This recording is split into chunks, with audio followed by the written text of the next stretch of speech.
Hi food lovers, assalamu alaikum. Karibuni sana Swahili Mapishi. Leo tunaenda kupika samaki wa nazi. Tamu sana, ni rahisi sana. So kwa kuanza, unatakiwa na samaki wako.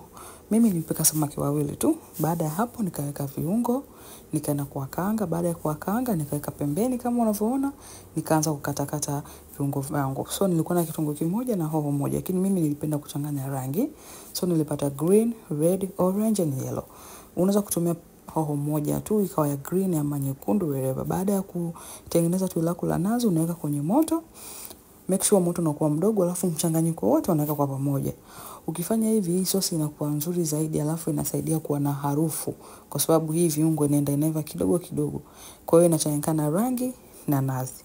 Baada ya hapo nikaweka upawa mmoja nyanya yangu. Unaweza kukatakata nyanya au kutumia nyanya kopo, ni wewe utakapopenda.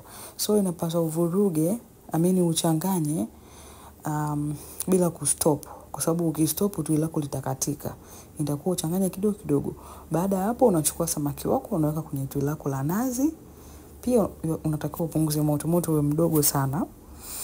So baada ya hapo unafunika, utapika kwa dakika 10 tu au kwa dakika 15, lakini moto ukiwa mdogo sana ile nazi iingie kwenye samaki. So baada ya hapo nikapika wali wangu. Ilikuwa very fast, haraka sikutaka kuonyesha nilipopika wali. Pia unatakiwa uweke ndimu kidogo tu kuongeza uchachu. Haifai uweke ndimu kubwa sana kwa sababu tui linaweza likakatika. Unaweka na chumvi kiasi, then unafunika kwa dakika 5 hivi ili zile viungo ziingie kwenye samaki. So baada ya hapo samaki wangu akaiko vizuri, nikamweka kwenye sahani yangu.